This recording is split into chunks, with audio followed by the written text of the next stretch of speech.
Chapter 12. Capilya said, being inspired of Jehovah, let thy life be thy a preacher. The behavior of one good man, even in a sparse country, is of more avail than 1,000 preachers. The clamor of the tongue maketh speedy converts, but it changeth not the blood. They perform the rites and ceremonies, but their behavior is not of the 12 virtues. One community of a score of men and women, that dwell together in peace and love, doing good toward one another, is the manifestation of more wisdom than all the books in the world.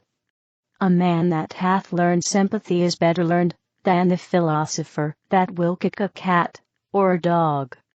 Great learning is not only in books. He who hath learned to harmonize with Jehovah hath great learning.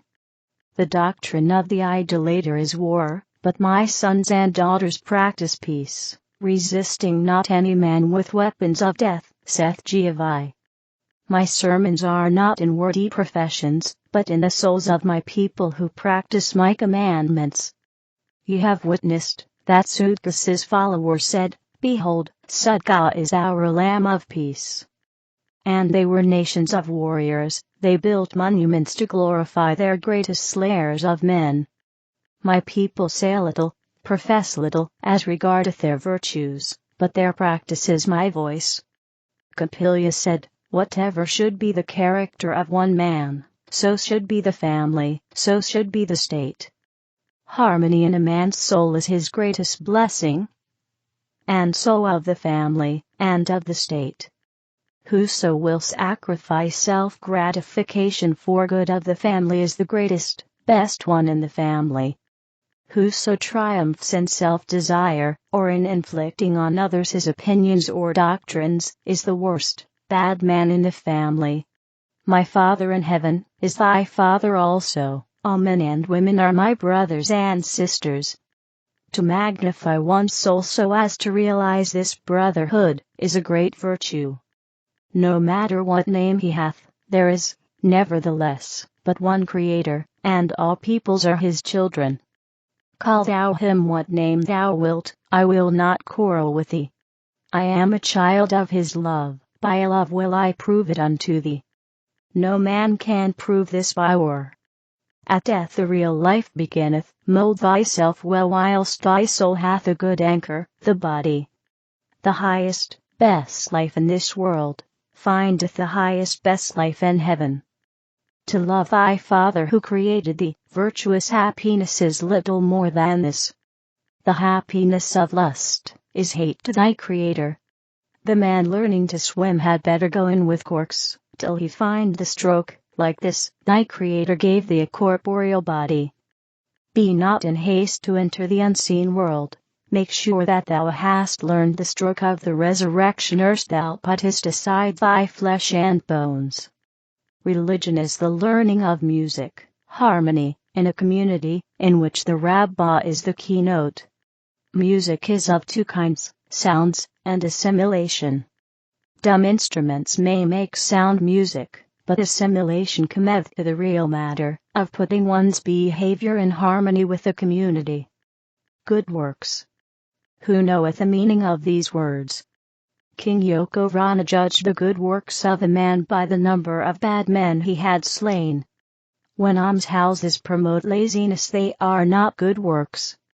Preaching, and praying, and singing are not works, they are the blossoms, and with enticing fragrance. Yet Satan persuadeth man that these are good works. Nevertheless, all fruit is preceded by blossoms. The most learned man, the most pious man, and the greatest philosopher cannot tell what is the meaning of the words, good works. But a mother, with a child 1 day old, can tell. A farmer, that hath sowed, and reaped one harvest, and given half of it away to the less fortunate, can tell also. To bring forth out of the earth food or clothing. These are good works only so far as they exceed one's own requirements, and are given to others. To live on the earnings of others, save in time of helplessness, is evil. To preach and not produce substance for others, such a man is a vampire. he selleth sermons and opinions to the ignorant, making believe his words are Jehovah's concerns. The preacher shall dwell with the poor, taking hold with his own hands, teaching, and helping. He who giveth words only, and not labor, is a servant of hell. He findeth honeyed words, and drawleth his voice. He liveth in ease and plenty, he stretcheth out a long face seriously. He is a hypocrite, and a blasphemer against his Creator. With love and rejoicing, and with willing hearts, stand thou upright before Jehovah, for thy preaching shall bear evidence of joyful light, and thy presence give to the weary and disconsolate assurance that thou art the Creator's Son. Come in earnest to glorify him by righteous works, and a helping hand. Besides Capilya's book of maxims, the quarter of which is not here related, he also restored the Zarathustrian commandments, and the songs of Ivano. Nor since 2000 years were the children of Jehovah so well standing before the world. And peace and plenty came upon the land of Ainu, i.e., the land of India, even greater than in the days of Brahma.